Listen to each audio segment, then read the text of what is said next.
Oke, assalamualaikum warahmatullahi wabarakatuh. Jadi kali ini kita bakal ngebahas nih tentang basic device configuration. Nah, yang pertama tuh kita bakal ngebahas dulu nih tentang network device-nya. Apa aja sih network device yang ada di Cisco tuh? Apa aja sih device-nya? Nah, kita bakal bahas nih. Nah, jadi kalau misalkan kita mau nyari perangkat-perangkat Cisco, kita bisa cari di cisco.com. Nah, di sini ada product and service, kita bisa cari produknya, bisa kayak cari switch atau cari router, MLS. Nah, ada di sini. Nah, kita network, product and service, networking, view of networking products. Nah, ini kita bisa lihat nih, ini export switching. Kita lihat nih switch yang ada di Cisco. Nah, ini switch nih. Nah, ini ada switch katalis. Nah, ininya Cisco katalis. Ini modular, ini supervisor. Nah, habis itu kita bisa juga nih lihat-lihat yang lain. Ada router,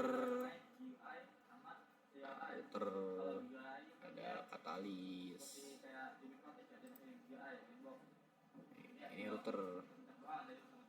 Jadi ini nih router dari Cisco. Nah, ada juga access point. Tuh nih. Wireless. Nah, Cisco wireless. Nah, ini wireless nih kayak gini nih, access point Cisco. Nah, habis itu kita juga bisa lihat nih firewall. Ini Meraki ini biasanya firewall nih Meraki. Nah, ini dia Meraki, Cisco Meraki firewall nih. Nah, kayak gini nih. Nah, mungkin kayak gitu sih device di Cisco ya. Kalau kalian mau beli ya kita bisa mengunjungi webnya di cisco.com. Nah, terus kita bakal ngebahas tentang pengenalan iOS. Nah, jadi pengenalan iOS ini access point, ini controller nih. Nah, ini MLS. Jadi MLS. Ini WLC. Nah, WLC ini wireless control. Jadi dia tuh yang dia bisa mengontrol access point ini. Nah, ini ada iOS. Nah, iOS ini ya operating system. Jadi Cisco juga punya iOS. Nah, punya OS. Namanya itu iOS, Internet Working Operating System. Nah, habis itu kita bakal ngebahas tentang RAM nih. Nah, RAM ini tuh random access memory. Jadi dia tuh memori sementara. Nah, jadi kalau di Cisco ini RAM ini merupakan memori sementara gitu yang digunain perangkat Cisco buat nyimpan konfigurasi yang sedang berlangsung atau running config. Nah, sedangkan storage ini untuk penyimpanan datanya tuh jangka panjang. Kalau RAM tadi kan jangka pendek. Nah, sekarang storage ini jangka panjang. Nah, storage ini juga punya kapasitas yang lebih besar daripada RAM. Contohnya kayak ya SSD. Terus ada NVRAM nih. NVRAM tuh non volatile random access memory.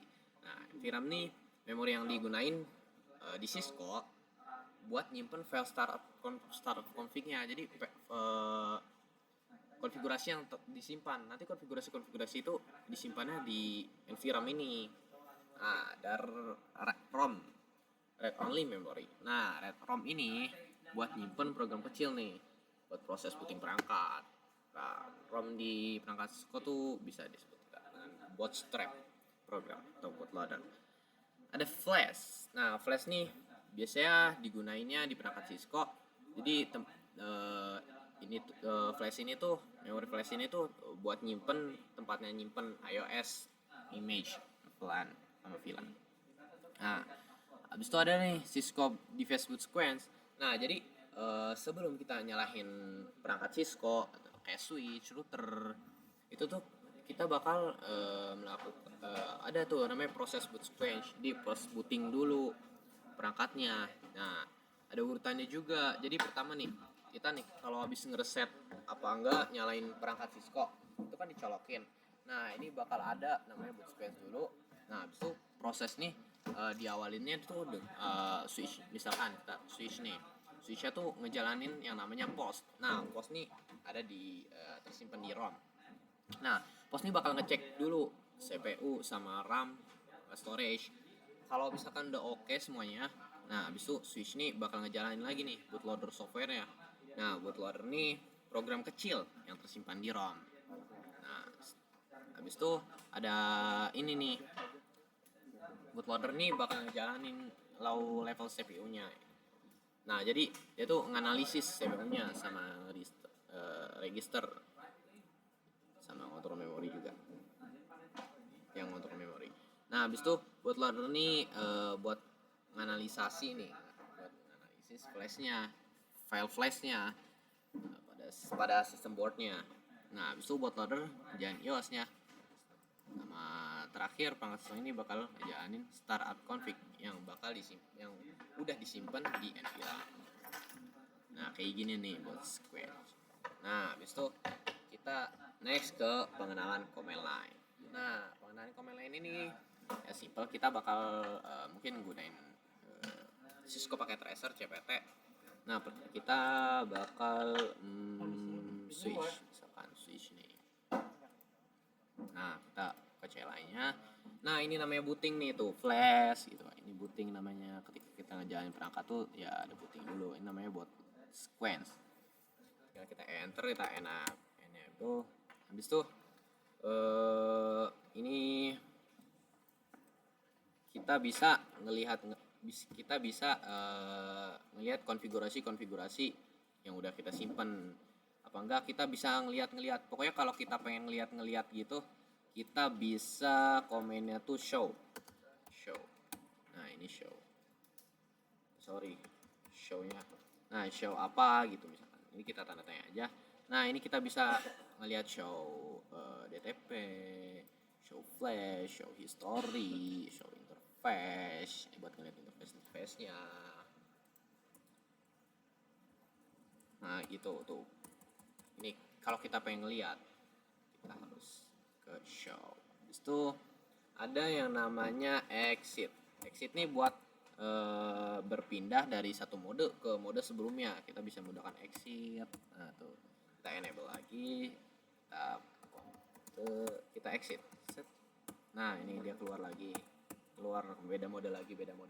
Nah gitu. Kita juga bisa ngegunain N sama buat keluar tapi N ini biasanya keluarnya langsung ke privilege mode-nya. Nih kita coba ya on. Kita enable dulu, kita enable terus itu kita N. Nah ini bakal balik ke privilege mode nih. Ke privilege mode. Misalkan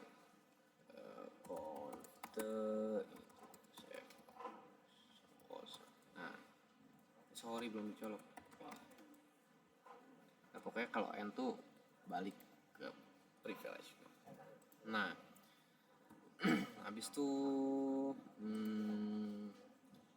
kita bisa gunain exit. Nah buat interface ini kita bisa masuk ke interface. Misalkan kita mau konfigurasi nih perangkat gitu, konfigurasi portnya, konfigurasi interface-nya.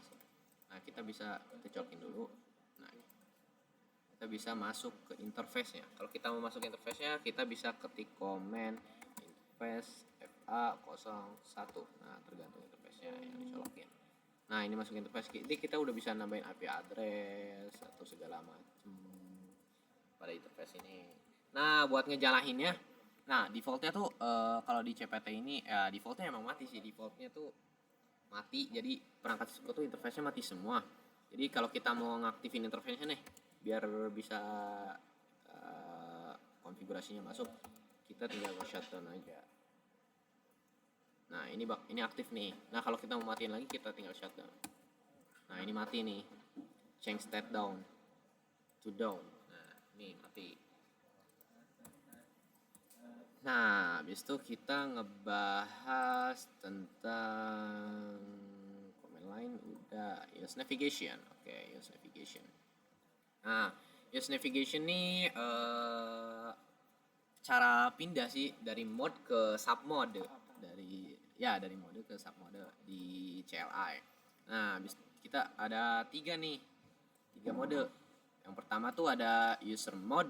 Nah, user mode nih cuma buat meriksa informasi sama informasi interface. Tapi mode ini nggak bakal bisa kita gunain nih buat ngubah konfigurasi pada perangkat.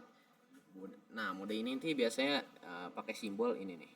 Nah, ini user mode. Nah, jadi user mode nih cuman kayak ya basic lah, kayak mantau jaringan, ngelakuin tugas dasar aja. Nah, ini ada privilege mode. Nah, privilege mode ini mode yang lebih tinggi lah ya dari user mode. Nah, mode ini nih privilege ini tuh ada mode global configuration. Nah, jadi mode ini tuh buat memungkinkan gitu biar bisa mengakses semua perintah gitu. Nah, mode ini tuh biasanya kita gunain buat show gitu, buat ngeliat, buat manajemen juga, buat manajemen konfigurasi kita. Nah, simbolnya tuh biasanya pagar gini, hashtag. Nah, ya gitu. Habis itu ada global configuration. Nah, global configuration nih kita bisa konfigurasi apa aja yang kita mau. Jadi kita bisa konfigurasi bagi fitur sama dengan kita menggunakan perintah yang udah disediakan nih. Biasanya mode ini tuh diakhirin dengan simbol config terus hashtag ini nih. Nah, buat masuk mode global configuration ini kita nih kalau user mode ini ketika kita mau masuk mode privilege, ketika kita berada di user mode, nah kita perlu enable dulu. Enable maka nanti kita bakal masuk ke privilege mode. Habis itu ketika kalau kita mau masuk lagi nih ke global configuration, kita tinggal ketik conf terminal ya, configure terminal atau conf. Nah, itu singkatan aja ya. Nah, habis itu kita next ke basic configuration command. Nah, pertama ada line console. Ini line console nih ya buat jalur akses perangkatnya gitu. Jadi awalnya tuh ketika kita pengen konfigurasi nih perangkat tersebut nih, perangkat dari pabrik lah ya. Terus kita perlu nih yang namanya konsol nih, karena kita kan nggak bisa pakai SSH ataupun telnet. Ya kita jadi pakai kabel konsol. Biasanya tuh kabel konsol ini tuh ada di belakang perangkat sih. Nah, itu ada tulisannya sih konsol. Ada kabelnya juga nih. Kabelnya nih kita pakai RS232. Nah, kalau di CPT sih kabel konsolnya yang warna biru ini nih. Nah, itu ini kita buat konsol si ininya. Karena kan SSH sama telnet tuh nggak bisa pakai IP gitu.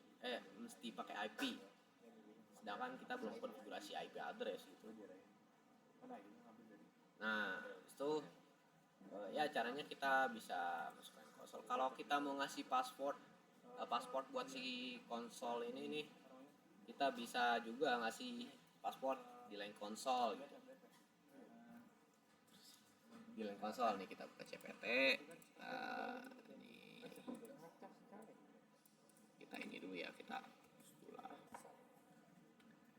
nah kita router. Nah ini nih kita kasih PC, kita kasih kabel konsolnya. Nah kabel konsolnya ini kita masukin nih ke port konsolnya. Nah ini port konsol. Habis itu set ada RS. Nah kita masukin RS232. Nah habis itu kita tinggal buka laptop kita. Biasanya kalau di perangkat asli kita ke putih dulu, nanti ada kabelnya. Tapi kalau di sini kan ya simulasi, jadinya kita bisa pakai terminal. Ini tinggal di oke aja. Nah ini kita udah masuk nih, udah bisa konsol si routernya. Ini tinggal kita enable.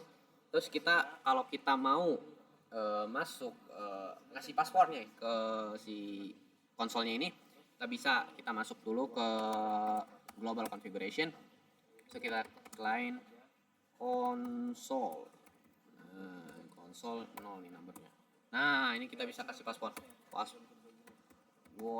123. Nah, jadi line console ini kalau ada yang mau nge-remote router kita atau switch kita harus masukin dulu kabel konsolnya. Nah, nantinya ada passwordnya. Tapi nggak dikasih password juga nggak apa-apa sih. Soalnya kan ya nggak perlu keamanan ketat. Soalnya kalau mau remote juga mesti dicolokin ke perangkatnya langsung. Nah, habis itu kita langsung next ke, nah ini nih RS232 kabelnya, kabel konsol. Nah, set hostname. Nah, set hostname ini buat ngasih identity atau ya ngasih nama pada perangkat Cisco ini. Jadi misalkan kita punya perangkat banyak nih di kita kerja di satu kantor, terus punya perangkat banyak nih. Nah, perangkat Cisco kayak routernya nih udah banyak. Terus kita bingung kalau ya defaultnya kan namanya cuman ya router gini doang. Jadi kita bisa kasih identity biar itu biar nggak ngebingung kita, biar mempermudah kita. Kita exit dulu, kita n ya. Nah, kita masuk lagi ke configure terminal, ke global configuration, kita masuk. Nah, kita bisa kasih hostname, singkatan ini HO. HO itu hostname. Hostname-nya misalkan aircore. Nah, ini udah bakal ganti jadi router core. Nah, gitu untuk konfigurasi hostname.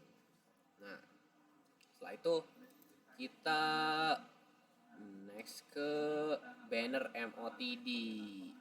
Nah, banner MOTD ini buat ngasih autentikasi apa ya, buat ngasih penanda lah simpelnya di perangkat Cisco, buat ya ngewarningin gitu buat perangkat Cisco. Nah, misalkan ada yang mau masuk nih, bakal ada tanda ini nih, bakal ada banner MOTD. Banner MOTD ini bisa kita konfigurasikan di global configuration. Kita ketik aja banner MOTD.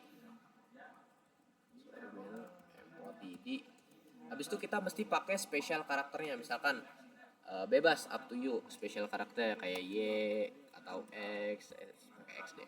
Nah, habis itu kita bisa ngetik-ngetik nih di sini. Nah, kalau kita mau ngakhirin tulisannya, kita bisa pakai special karakter yang tadi sudah kita buat di sini nih.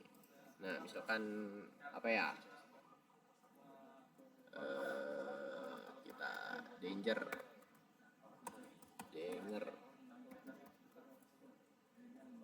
Kita enter area engineer. Nah, kalau kita mau ngakhirin lagi, kita pakai X. Selain administrator dilarang masuk. Nah, kita bisa pakai X. Nah, pas kita masuk lagi nih, kita astagfirullahaladzim. Pas kita ini, nah exit. Nah, ini bakal ada nih banner MOTD-nya, bakal ada tulisan danger area engineer yang tadi kita buat. Nah, gitu buat autentikasi ya. Nah, habis itu kita bakal ngebahas tentang logging sinkronus. Ini bisa sih di CPT. Logging sinkronus nih biar kita tuh agar nggak ada log-log yang ngeganggu gitu. Soalnya kalau kita konfigurasi gitu, lagi konfigurasi nih enak-enak, tiba-tiba tuh ada suka log-log muncul gitu. Nah, itu ganggu. Jadi lognya tuh ganggu bakal gitu. Nah, login sinkronis ini buat ngesinkronisasi si lognya ini biar nggak ngeganggu kita. Nah, kayak misalkan gini, misalkan kita masuk ke interface nih, kita colokin dulu deh, kita lihat tuh. Nah, kita tarik, kita masuk ke interface-nya nih, gig 00.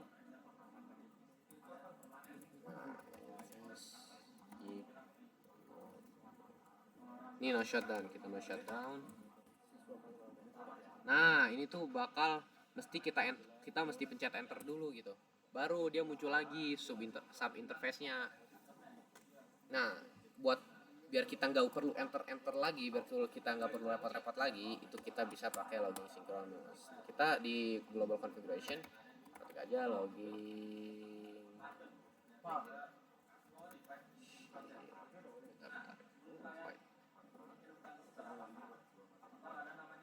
Nah, login sinkronus. Kita ke line VT dulu. Line konsol, sorry. Kita bisa masuk ke line konsol dulu, line konsol no. Nah, baru login sinkronus.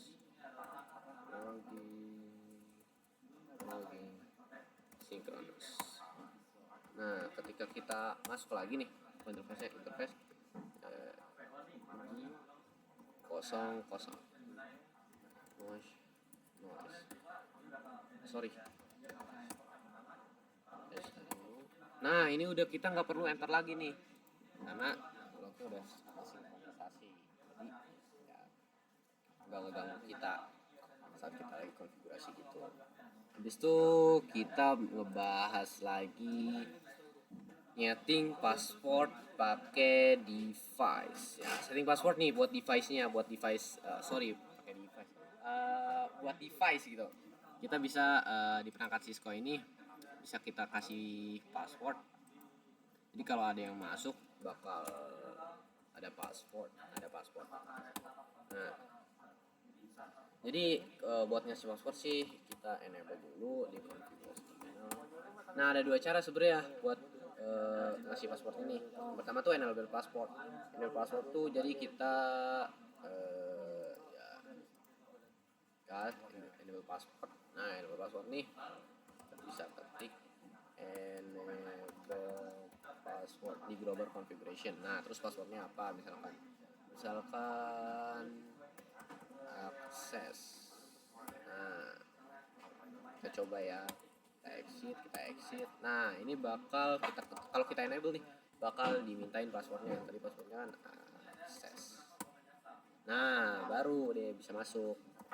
Habis itu kita tapi enable password ini kurang secure gitu, soalnya masih bisa ketika kita show run nih.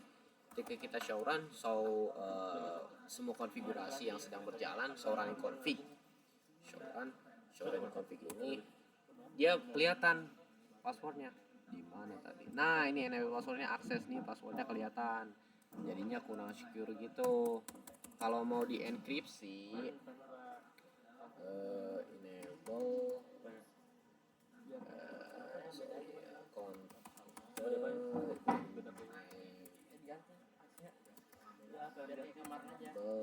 password akses. Oh, ini password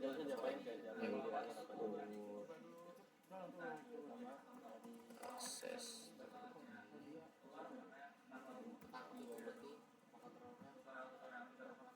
Enable password, oke.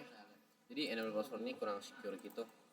Nah, ada lagi nih yang secure, yang lebih secure, yang nantinya tuh teksnya tuh bakal ketika kita show run bakal terenkripsi. Nah, jadi gitu. Kita bisa ngudahin enable password, enable secret.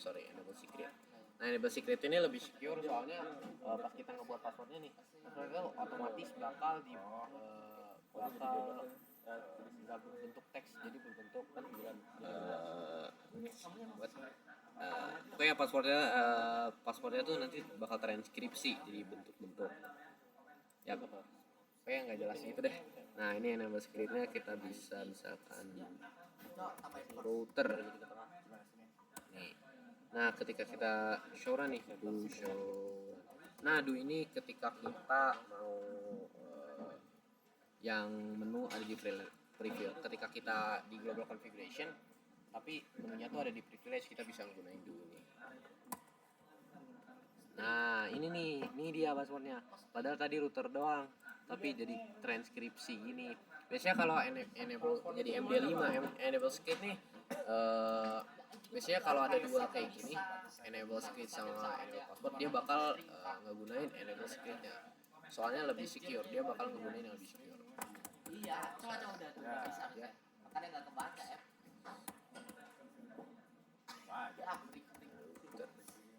sorry enable dulu.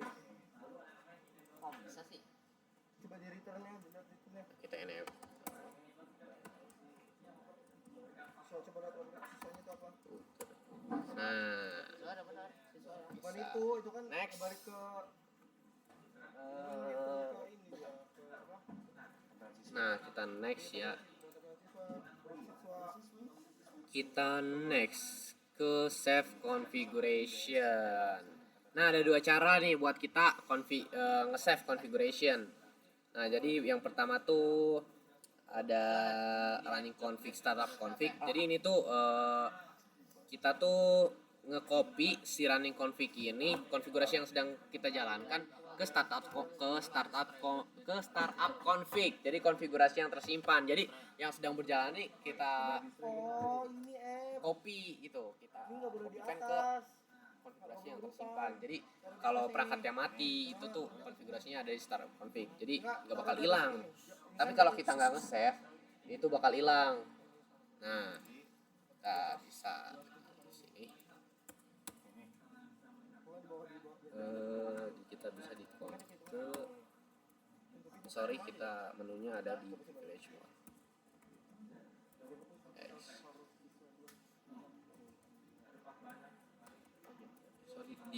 Kalau running config ini ya cuma copy config startup config. Nih kita show dulu deh, show running config. Kita lihat konfigurasi yang sedang berjalan.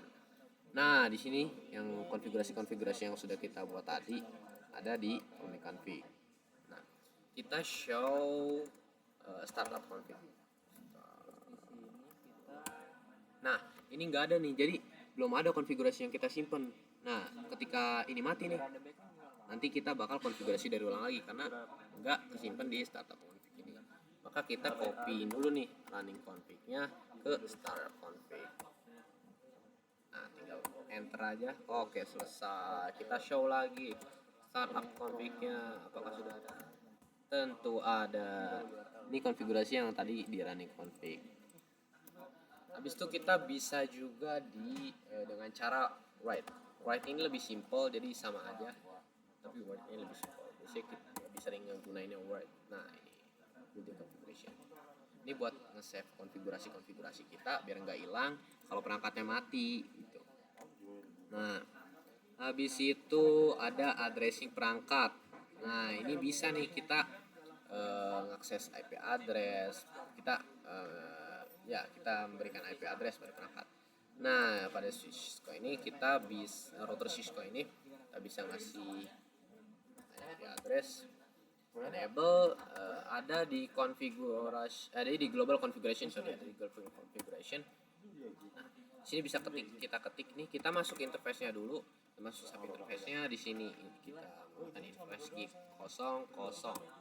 Nah, kita IP address. Nah, kita ketikin IP-nya 192 misalkan .168.10 misalkan 1. Nah, untuk slash-nya nih ini nggak pakai prefix, jadi Cisco nih pakai subnet mask-nya buat prefix-nya.